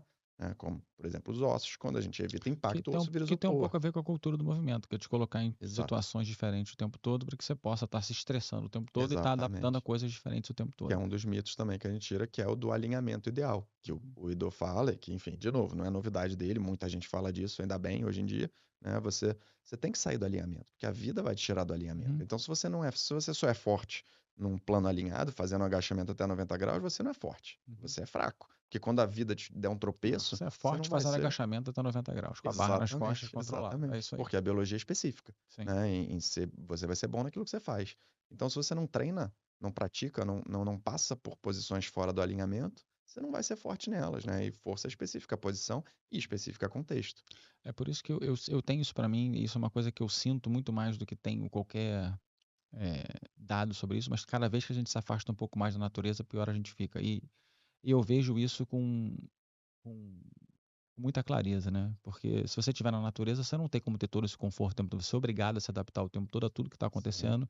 Tem que trabalhar para isso, tem que aprender com isso. E a gente hoje é muito fácil. Eu chego aqui, né? O Alberto preparou tudo para mim, trouxe café, me deu água, exatamente. sentei, o ar-condicionado está ligado, a luz está Temperatura aqui, a gente está aqui, está controlada. tudo controlado, a gente pode falar do que quiser Realmente Que isso é ótimo por um lado, mas é a dose. é a É dose, a né? Você dose, é tem que jogar demais. as doses, e aí a sauna e o gelo vieram para ajudar. Cara, É isso esse lugar do virou. estresse. Isso é uma epidemia, né? É. Como eu acredito que o jejum também é um pouco isso. Como atividade física. Todo mundo sabe que a atividade física é estressante. Ela inflama, ela rompe fibra muscular, ela causa dano. Só que quando você dorme, o sistema supercompensa e você fica melhor no dia seguinte. É Exato. a mesma lógica, né? Então, não tem muito mistério se você for parar para pensar, né? Para mim, o jejum é um exercício do sistema digestivo. É o momento em que o organismo pode chegar e arrumar a casa, né? E produzir autofagia, e fazer algumas Eu me coisas que sinto são muito bem. Eu não fundamentais. consegui fazer ainda mais do que 24 horas, Uhum. mas eu queria conseguir passar por aquele. Quem é que faz mensalmente uma semana de jejum intermitente? Tem uma pessoa dessa famosa que faz isso, eu esqueci quem é agora. Somente uma semana, não sei. É tipo, alguém tipo Peter Attia, é uma pessoa É. dessa que. O David Sinclair é um clássico, né? Que é o Ah, cara da sim. longevidade lá, que ele faz OMAD, ele come uma vez por dia, né? E, Mas ele se enche de pílula e- também, né? é, Isso é uma exatamente. coisa Eu que eu. acho forçado, Né, se também não você, sou. se você não está comendo para se encher de pílula, no meu espectro aqui do que eu consigo analisar e entender, tem alguma coisa errada, né? Eu acho esse racionalismo ingênuo, né? Que é É. isso, você supor que a gente entende tão bem a natureza que a gente pode pegar partes dela e usar só o que é ótimo e sou Quando a mais gente começou humilde. aqui, hoje a gente falou um pouco de história, Uhum. que você veio da história, né? Você estudou história, você terminou a faculdade? Sim, sim. Então, e tem muita coisa que você traz sempre de trás para o presente, né? Então, talvez a cultura do movimento, a história, elas não estejam tão afastadas como eu achei que elas É. estivessem como a gente começou. Eu não sei se essa análise, você faz essa análise ou não. Sim, assim, eu tenho um beef, né? Eu tenho uma questão com as ciências sociais de modo geral, porque é isso, né? Minha faculdade inteira e no meu mestrado, que o meu mestrado foi também em Relações Internacionais, então dentro das ciências sociais foi uma continuidade ali que deu. eh, eu passei 6, 8 anos da minha vida supondo que a espécie humana tinha nascido 5.000 anos atrás, 6.000 anos atrás, 10.000 anos atrás, que foi quando as Uhum. primeiras civilizações começaram, né? E aí, quando você olha para a evolução e vê a quantidade de tempo que tem para trás, né? Você fala, pô, vocês me explicaram um pouco mal isso aqui, né? Então, eu tenho essa questão, né? Mas, sem dúvida, o conhecimento que eu tive na faculdade, ele me é muito, muito útil, né? Na faculdade, no mestrado, era muita leitura, principalmente no mestrado, né? Foi um mestrado pesado. Então, claro Aumentou que me muito o seu traz. senso crítico, né? O que é muito Exatamente. importante. Às vezes as pessoas falam, será que vai à faculdade? Será que eu estudo? Realmente, se você for para um lugar legal onde as pessoas te estimulam, o teu senso crítico aumenta muito. Isso é muito importante, Exatamente. né? É, total. Normalmente, Vicente, a gente fecha aqui com uma pergunta. Temos duas perguntas, né? Uma delas é três coisas que você aprendeu no último ano e não precisam ser ligadas à cultura do movimento, tá? Porque normalmente a gente pergunta para alguém e o cara volta para aquilo que é o que ele faz no dia a dia. E assim, eu, por exemplo, aprendi muito de marketing no último ano, né? Uhum. Então, a gente chegar aqui ao final, que tava legal o papo, mas a gente tem que finalizar. Eu queria Sim. saber três coisas que você aprendeu no último ano, por favor. Caraca, é difícil de falar, cara. E não é por falta, é por sobra. Fala cinco. Normalmente falta pra galera, o que é um problema, É, tá? total. É isso, é porque a minha rotina é um pouco dessa, né? Todo dia eu tô lendo, tô aprendendo uma coisa nova e tem certas coisas, certos livros que eu paro de ler porque começa a ser muita informação e aí eu tenho que parar um pouquinho. Mas vamos lá. Cara, uma delas eu acho que foi essa transformação justamente como você estava falando dessa radicalidade que eu tenho em relação à alimentação, né? Eu cheguei a ser muito o paleo low carb, né, durante um Uhum. bom tempo, assim, né, de achar que, não, que você podia resolver o problema das pessoas minimizando o carboidrato que as pessoas comem, né. E em alguns casos isso vai ser real, mas não em todos, Uhum. né. E aí você começa a entender essa visão um pouco mais matizada, né, da coisa, e claro, você vê isso, que se você come entre aspas, a comida de verdade, as chances de você ter um problema são ínfimas, Uhum. né. E aí eu era muito radical nessa coisa, né, do não remédio e pouco carboidrato e palha e tudo mais. Sigo defendendo isso, muito, mas hoje você já começa a ver diversos casos onde, claro, né, ou seja, se a casa está pegando fogo, você não vai ensinar o cara a prevenir incêndio, você vai Uhum. apagar o fogo com água, né, e aí Uhum. tem um papel fundamental aí da medicina Da para medicina. isso, né, então, de certa forma, você muda um pouco, né, isso foi uma das coisas que eu venho mudando aí de uns tempos para cá. E claro, esse último ano foi que que eu terminei minha pós de neurociência, e aí é tema pra caramba, assim, muita coisa maneira. enfim, que se aprende na pós, né? Quais foram as 3? Fala uma coisa que te chocou, que você aprendeu muito rápido, assim, que você viu, caramba, não precisa ser a explicação do que é, mas assim, Uhum. cara, isso realmente eu achava que era completamente diferente do que é, ou não tinha ideia de que era assim. Não, talvez não completamente diferente do que era, mas eu não tinha clareza do quão sério é essa ligação, né? Que ultimamente eu venho estudando muito a ligação entre, inclusive é o tema do meu TCC, né? Entre cérebro e corpo, né? Uhum. Como uma coisa indissociável. Que tá na moda falar que corpo e mente, tudo e tal, e enfim, discutir isso hoje em dia. Mas quando você vê isso na prática, isso eu aprendi muito nesse último ano, a ligação, quando você percebe, por exemplo, que os seus níveis de estresse que vão ter uma influência sobre o nível de inflamação no seu metabolismo, no seu corpo, vai ter uma influência sobre o que você pensa e a sua decisão, sua tomada de decisão na prática. Se você vai escolher comer um chocolate ou comer sei lá, um brócolis, né? Tipo, afeta de fato o seu comportamento, né? O que se passa no seu metabolismo. Isso eu acho muito profundo, né? A ligação também do gut, ou seja, que você tem neurônios no seu intestino que se comunicam com o cérebro, e você tem enzimas ou bactérias, né? Bactérias, na verdade. Bactérias no seu intestino que mandam mensagem para o neurônio no seu intestino, que chegam no teu cérebro e te fazem desejar um tipo de comida. Isso é muito forte, assim, é muito potente para É mim, por isso que eu não consigo né? parar de comer doce, então. Porque você tem um lobby de bactérias no seu intestino pedindo doce, e eles precisam disso para sobreviver, né? Então é muito doido, né, você ver essa ligação. E o contrário também é verdade, né? Você perceber que as associações feitas pelo seu córtex, que, né, em tese é aquela área, né, que a gente pensa mais, né, pré-frontal, mais na ideia da racionalidade, na criação de associações, abstração, planejamento, tomada de decisão, as associações e os significados mesmo que o seu córtex produz, eles têm um efeito sobre a inflamação do seu corpo, Uhum. sabe? Então, e aí é não ir muito longe na coisa do pensamento positivo resolve tudo, pelo contrário, se ele não se transforma em ação, ele não serve para nada, mas você percebe o poder que determinados significados que você constrói na sua psique tem sobre o nível de inflamação do seu corpo, né? Então, essas relações corpo-mente, assim, do ponto de vista prático mesmo da coisa, eu acho sensacionais, assim. Foi muito nesse sentido que eu vim estudando esse último ano Uhum. e das coisas que eu venho aprendendo, assim, nesses Você últimos levantou anos. aí a palavra estresse, né? Acho que você já falou algumas coisas do que estresse é positivo para a atividade física. Uhum, Você tem que estressar o corpo para que ele tenha resultados.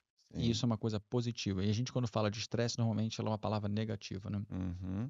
E se você não se estressar, por exemplo, para fugir de um leão, você também, né, Morre. morre. Então, o estresse é uma coisa positiva. Mas, e aí que eu acho que a grande questão é que o estresse ele é positivo em doses, né? E não numa coisa constante. E eu acho que a Exatamente. gente vive num momento onde muita gente tem o estresse constante, né? Correto. E aí, quando você fala de neurociência, está falando da sua pós e dos seus estudos, o que que acontece como gatilho aqui de um estresse contínuo? Por que que isso é ruim para o seu corpo? O que que isso causa em você?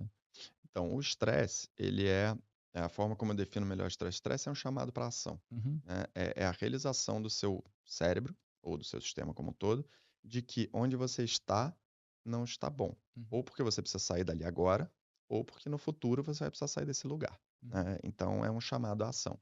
E todo chamado à ação, ele vai demandar gasto. Então, ele vai gastar energia. E quanto mais importante for esse estresse, mais eu vou ter que queimar lenha para poder sair daquele lugar, né? Então, o que acontece? Quando você tem um pico de estresse, ou estresse agudo, eu preciso fugir de um leão, aquilo é fundamental, porque aquilo vai gerar um aprendizado, vai gerar uma adaptação, para depois o seu corpo se tornar melhor quando ele repousar, né? Mesma Agora, coisa que atividade física, então. exatamente. Agora, Uhum. quando ele é crônico, basicamente o que você está fazendo é queimando o Sim. seu sofá para manter a tua lareira acesa, Uhum. né? Então você tá inflamando o corpo de modo crônico, você está acabando com o teu músculo, você está acabando com a sua... O seu corpo ele vai abrir mão de funções básicas para te manter em ação, te manter em atividade. Aí você não repousa, você não dorme, você não faz um monte de coisas que são essenciais para a manutenção do seu metabolismo, né? Agora, uma coisa muito doida também é que o estresse é difícil de ser medido, né? Por exemplo, a gente pode estar aqui, você pode estar extremamente estressado por estar falando com a gente, né? Uhum, Porque está numa situação que talvez não seja mais comum para você, sim. isso ser ruim. Mas quando você termina, você vê que não era nada demais. Então seria um estresse agudo. Mas a pessoa que está estressada cronicamente, o tempo todo, que está queimando o sofá para poder manter a lareira acesa, como é que ela faz para não deixar qualquer coisa que aconteça na vida dela virar um estresse e ir acumulando esse estresse, essas caixinhas que vão e virar numa coisa. Porque eu entendo que tem gente que está passando por estresse que vão durar um tempo realmente e são coisas importantes, mas a gente dá realmente muita importância, às vezes, para coisas que não deveriam estar dando e que estão gerando estresse na nossa vida como não deveriam estar gerando. Como é que você analisa isso? Como é que a gente faz para não entrar nessa cilada Uhum. por coisas que talvez não sejam tão importantes? Bom, é profunda, né? Hum. Dá para ir longe nesse papo, né? Porque há coisas que aconteceram. Hoje em dia a gente já sabe coisas que aconteceram com seus pais podem ter um efeito em como você lida com estresse. Coisas que aconteceram na sua infância têm um efeito muito grande, né? Quando o cérebro ainda não está maduro, né? Então, crianças que sofreram, O cérebro não está maduro ainda, hein? Tá em tempo.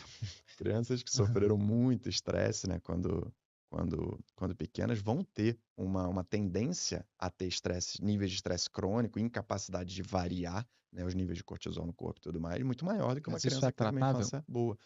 É difícil, é tão mais difícil quanto mais cedo e mais intenso foi. Uhum. Né? Então é um dimmer, né? Tá. Então, mas sempre é tratável, ou seja, a única coisa que a gente tem é o presente, o que a gente pode fazer agora, né? Uhum. Então, há formas. O exercício, por exemplo, a atividade física é uma ótima ferramenta que aumenta a capacidade do corpo de administrar estresse. Por Legal. exemplo, tomar sol, você ter boas relações sociais. Eu acho que a Lisa Feldman Barrett, uma neurocientista que eu acho admiro muito, ela fala, né? A melhor coisa para um sistema nervoso humano é outro sistema nervoso humano. E a pior também. Uhum. Então, um outro ser humano tem um peso gigantesco na nossa vida, é óbvio. Né? Então, relações tóxicas é aquilo, né? Se eliminar relações tóxicas talvez tenha mais valor para a sua saúde do que eliminar comidas tóxicas da Uhum. sua vida. Né? Então, bons relacionamentos, óbvio que vão fazer diferença. E aí, bom sono. E aí a coisa começa a virar circular, né? Vira um ciclo vicioso ou um ciclo virtuoso. Né? Entendi. Mas assim, boa alimentação, bom sono, atividade física, o básico, que a gente sempre volta. Mas Né? esse é que é o grande problema que eu tenho, que a gente vê muita gente doente por aí, né, o tempo Uhum, todo, né, e isso é visível o tempo todo. sim. É, É então, impressionante como cada coisa desculpa, mas não, eu sempre vejo, cada loja que fecha, a chance de abrir uma farmácia ou um hospital no lugar é tipo exato, 50% aqui no Rio. exa- Eu fico chocado, eu falo, como é que as pessoas não veem isso? exato. Sabe? Tipo, tem alguma coisa errada. E aí quando a gente fala que é simples, né, comer bem, dormir bem, pegar sol, fazer exercício, não é tão simples, porque se fosse simples, Não é todo mundo, fácil. não é, É todo mundo simples, tava mas não é fazendo. fácil. Entendi. É simples, mas não é fácil. E Uhum. por quê? Porque é isso, ou seja, Por que que não é a fácil? gente não é só a gente saber cognitivamente, né? Eu decidi aqui, eu ouvi um cara falando no podcast que é bom, então agora eu vou fazer. Não, porque o que move o nosso comportamento vai muito além do que a gente ouviu no podcast, do que a gente viu no Instagram. Você tem lá o lobby das nossas bactérias no intestino que estão mandando mensagem falando: come esse doce agora, senão você vai morrer. Né? Então, o comportamento a gente é uma camada, né, de informação que é ancestral e que chega no presente. Então a gente supor que agora no presente a gente tem uma informaçãozinha captada pela parte mais recente do nosso cérebro, que é o córtex, de que fazer isso é bom, não vai transformar a camadas profundas de É. hábitos e de informação ancestral passado pela nossa genética e tal, que está levando a gente para outro caminho, né? Então é difícil. Eu vejo pessoas mudarem, e mudarem mesmo, quando Uhum. algo muito Sério, real, né, acontece na vida delas. sem Infartei, dúvida, né? sem dúvida. Se continuar assim, vou ficar diabético. Minha mãe, por exemplo, tem problema de rim. Ela não tem problema de rim, o rim dela tá ok, mas tá no limite. E a nossa família tem isso. Então ela foi no nefrologista e o cara falou: Ó, tem que fazer isso. Ela perdeu 9 quilos, cara, em um mês e pouco. Ela jamais perderia isso se não fosse o medo de morrer, Sem o dúvida. medo de entrar numa hemodiálise, né?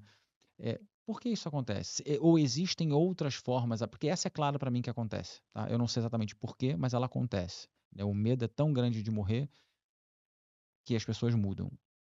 E eu não consigo entender por que elas não fazem isso antes. Essa é a primeira pergunta. E a segunda pergunta é: existem outras formas de mudar a forma como as pessoas enxergam isso para que elas possam começar a fazer atividade física, se cuidar, ou pegar sol, comer bem, antes de chegar no ponto de infartar, por exemplo?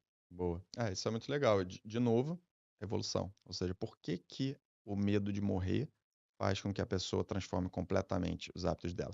Porque a gente só tá. O principal, o objetivo primeiro de todo organismo vivo é sobreviver. Uhum. Quando você bota a sobrevivência em xeque, tudo pode ser transformado. né? É a base, é o drive inicial de todo comportamento. Tudo que a gente faz pode ser traçado de volta à necessidade de sobreviver e se manter vivo através da procriação. Sim, eu entendi. Mas, por exemplo, Fábio, eu parei de pedalar porque estava trabalhando demais. Uhum, E eu senti uma necessidade gigantesca de mudar a minha vida para que eu voltasse a fazer a minha atividade física, que é o que eu gosto, porque eu sei que eu estava indo por um caminho que não uhum, era o que eu queria ir, que isso poderia ter consequências negativas já já. uhum, Né? De muito estresse, dormindo mal, fazendo pouca atividade, engordando, sei lá como é que tá meu colesterol, a gente pode falar de colesterol, porque também é um grande mito, mas, mas eu consigo conscientemente em casa falar, cara, não tá legal, vou voltar porque eu queria fazer, porque eu preciso e eu volto. Mas tem uhum, gente que, por mais uhum, que entenda que isso é necessário, ela não consegue até realmente ter esse susto. uhum. E muita gente não consegue só ter o susto, as pessoas realmente, né, morrem. Total, total. Eu queria entender por que que eu, por exemplo, volto para isso e tem gente que não Uhum. consegue.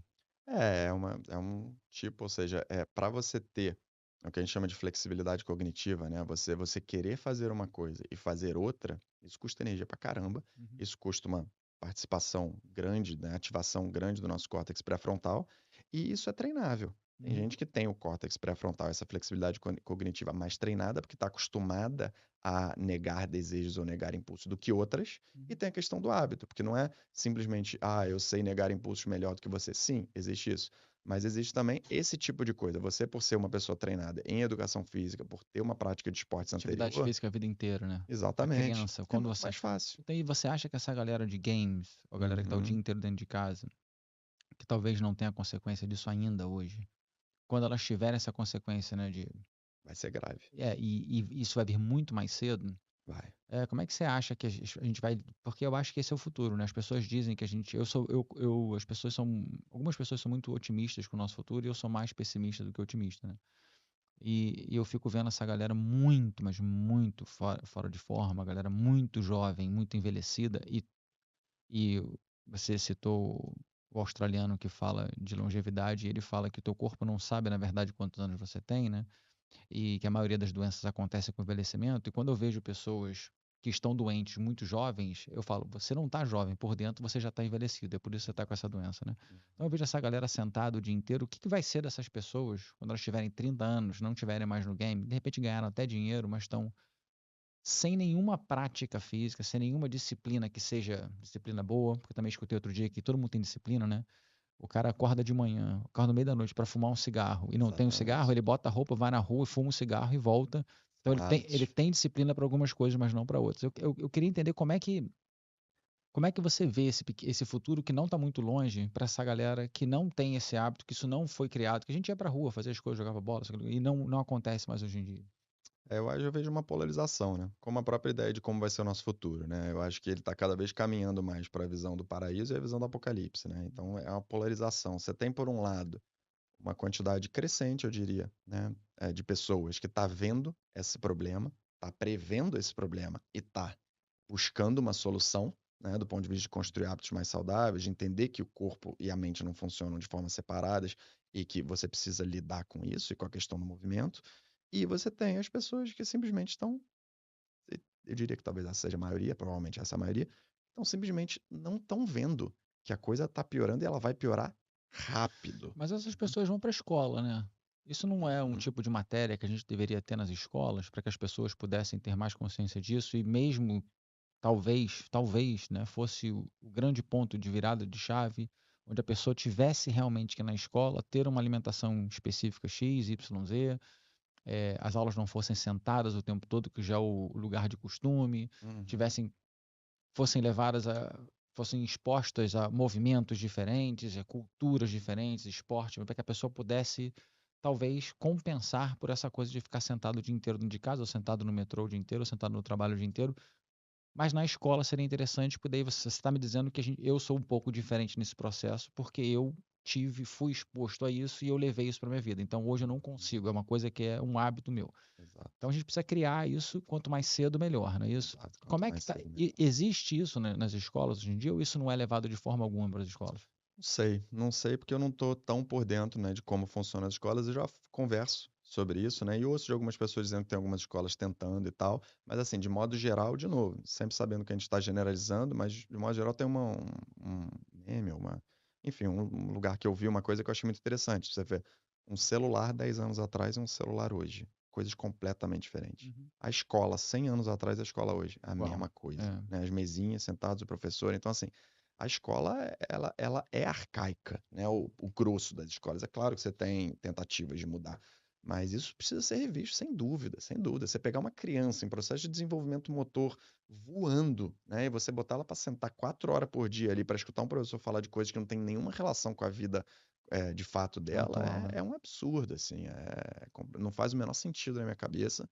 E é isso. E a gente, né, pensando como, você é pai e tal, o que você vai fazer, cara? Porque, por outro lado, você sabe que é fundamental que a criança tenha socialização. Socialização é talvez, de longe, a parte mais importante da escola. Para mim, foda-se a nota que ela tira, ela precisa socializar com outras crianças. Isso é o papel da escola, né? Mas aí você vai tirar ela da escola e você precisa socializar, então é complicado. E eu acho muito que as escolas deviam ser completamente reformuladas, a forma como O Idô elas Portal ensinam. A Cultura do Movimento tem algum projeto para levar essa cultura do movimento para as escolas ou para pessoas mais jovens? Porque o que eu vejo muita gente praticando é a galera com uma idade, né, jovens adultos e mais velhas, né? Sim. Não, porque é isso, os processos, a forma como é passada, né, como a gente passa os processos e as aulas na cultura do movimento, é um processo um pouco mais técnico, cognitivo, que adultos vão se dar melhor. Então é um pouco mais voltado, não quer dizer que não possa, pelo contrário, é um, Uhum. um ótimo lugar para se ir, né? Quem sabe, ou seja, alguém que venha da cultura do movimento e traga isso para a criança, eu acho que é fundamental. Mas é impressionante que assim, para você fazer uma criança prosperar e aprender é muito fácil, Ah, sim. porque é automático. Você joga, você só dá um ambiente para ela e ela se vira, ela vai fazer, né? Então é muito fácil. Só que nem isso a gente dá para a criança, né? Mas de modo geral, os processos da cultura do movimento eles são mais técnicos. Então eles demandam um pouco que a pessoa seja um pouco mais adulta, né? Para gostar, para fazer, né? Puxando um pouquinho para sua memória agora, você consegue falar aí pra gente um momento que você teve na sua vida descalço? Um momento, É, pô, a quase memória descalço. sempre, É, quase tá certo. sempre. Porra, tô descalço toda hora, assim. Se eu tô em casa, eu tô descalço. Na Impulso, a gente tá descalço. Uhum. Ou seja, a primeira coisa que você faz quando você entra na Impulso é tirar o tênis, né? Então, é todo dia, né? E é isso. E quando eu tô na rua, eu tô de forte também, porque Sim. depois que eu comecei, eu usava, tipo, o Feiú e usava o Rainha, né? Outros tênis, e funcionava, legal. Uhum. Mas aí, quando você abre mesmo o dedo dentro do tênis, você não quer voltar, né? Então é isso. Basicamente, eu tô descalço, eu tô de forte, então eu tô quase sempre. Ou de chinelo. Chinelo eu uso Não, muito é. também. Bom, a gente, estamos finalizando, né? Obrigado Uhum, por ter vindo, Vicente. Para quem gostou uhum. do papo com o Vicente, por favor, curtir, se inscrever. Obrigado pela audiência. A gente sempre deixa um desse para quem vem aqui. Sei que você já tem um, vamos pedir para você escolher outro lá, tá? Boa, Mas esse aí é seu, mas a maneiro, gente, boa. a gente muda. Uhum. Eu acho que você vai gostar desse aqui que está vindo em breve. Boa, Esse de maneiríssimo. trilha vai ser legal para a gente poder brincar um pouquinho por aí na natureza. Estou Boa. querendo me aproximar mais, quis fazer um tênis para isso. Até maio vem? É final de Não, maio? acho que vem início de junho. Boa. Porque em Início maio de eu vou junho. fazer umas trilhas, pô, vou usar. Início de junho, julho, mas eu te mando um lá quando chegar. Boa, beleza. Queria agradecer a presença, Boa. tá? Que a cultura do movimento cresça muito. Eu conheci isso há pouco tempo, conheci você, o Léo Morata, e foi um prazer. A galera realmente é muito legal. Eu tô há muito tempo para ir lá no Rodrigo, em Brasília, para ver como é que é a escola. Vou tentar Sim. trazer o Rodrigo aqui, ver se a gente consegue bater um papo com ele bem a fundo de como ele montou tudo isso e como é que ele foi buscar isso, como isso tudo aconteceu para ele, mas, obviamente, não acho que tenha sido muito diferente do seu processo, né? Porque é tão pequeno e todo mundo está tão próximo que por você, eu já devo Ah, tirar muita coisa do que veio dele, né? sim. Dele. Mas o Rodrigo foi pioneiro, né? Legal, assim, a experiência É, dele direto com o Edo Portal, ele foi quem trouxe o Edo Portal pra cá, enfim, ele teve o Edo Portal recebendo na casa dele e tal, por um sim. tempo, então, Então tem é uma essa história proximidade. legal do Então vamos Rodrigo. tentar entender um pouquinho mais disso dele no futuro, mas obrigado por Uhum, ter vindo. Que você continue usando forte, uhum. que a escola cresça. Continuarei. Eu prometi que ia lá, eu fui lá algumas vezes e não consegui mais, mas não é porque eu não quero, é por causa de tempo, tá? Uhum. O Vicente e o Léo, cara, eu menciono o Léo porque separar vocês dois para mim é muito difícil. Uhum. Grande Foi uma galera que fera. recebeu a foto muito bem, né? A gente não precisou falar nada, eles já estavam de foto no pé, quiseram participar de várias coisas. Para quem não conhece e for lá no nosso Instagram, tem eles fazendo os movimentos, né? É bem bacana. Já que a gente está terminando, fala da tua escola, fala de você, seguir você, quem quiser aparecer lá, como é que funciona tudo isso, que eu acho interessante dar esse espaço para você falar Boa. do seu trabalho. Legal. Bom, então, a nossa escola, a Impulso, fica em Ipanema, na Farm de Amoedo. E, enfim, a gente tem o nosso Instagram, Impulso Move, né? @Impulso Move. O meu é @Vicente Sauer. E é só chegar lá, mandar uma mensagem para qualquer um dos dois Instagrams, enfim, pode fazer. A gente trabalha com a ideia de semana experimental, né? Você faz uma semana para ver se você gosta da prática e depois você pode se Você trabalha com inscrever. módulos também, o que é importante dizer para a Exato, galera, né? Não dá para você exatamente. chegar lá e entrar no meio do módulo porque você não vai conseguir acompanhar, não é isso? Isso. Então, com a ideia da semana experimental e nesses primeiros módulos que a gente está fazendo com os alunos, a gente até permite que uma pessoa ou outra, contanto que ela saiba que ela está entrando no meio do módulo, que ela entre no meio do módulo. Mas, por exemplo, agora em maio, né, agora na virada do mês, vai ser uma mudança de módulo. Então, a gente faz uma divulgação maior dizendo, galera, quem está namorando a gente, quem quer entrar, entra agora, porque maio a gente vai começar um módulo novo de trabalho do zero e é a melhor janela para o aluno novo entrar. Claro, sim. Né? Então, é um pouco Então, nesse galera, em sentido. maio, Ipanema, quem quiser, Isso movimento aí. com o Vicente. Se daqui a 6 meses você estiver plantando bananeira que nem ele, eu vou lá também, cara. Porque, porra, o negócio é.